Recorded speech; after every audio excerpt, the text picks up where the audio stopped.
আলহামদুলিল্লাহ ওয়াসসালাতু ওয়াসসালামু আলা রাসূলিল্লাহ। এই হচ্ছে কূপ। এই কূপটার নাম হচ্ছে বি'r শিফা।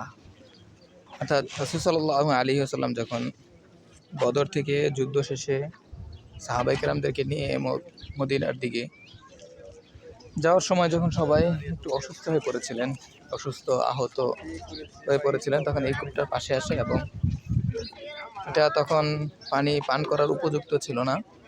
যখন রাসূল সাল্লাল্লাহু আলাইহি ওয়াসাল্লাম তার মুখের বোতল ডালা এটার ভিতরে দেন, যার কারণে এটা পানিটা মোটামুটি মিষ্ট হয়ে যায় এবং এর মাধ্যমে সবাই সুস্থতা অর্জন করতে থাকে। এখন সবাই এখান থেকে পানি নিচ্ছে, এখানে বোতল বিক্রি করতেছে। পানি নিলাম।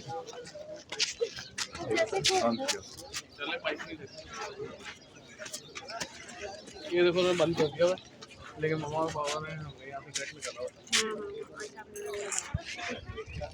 बंद किया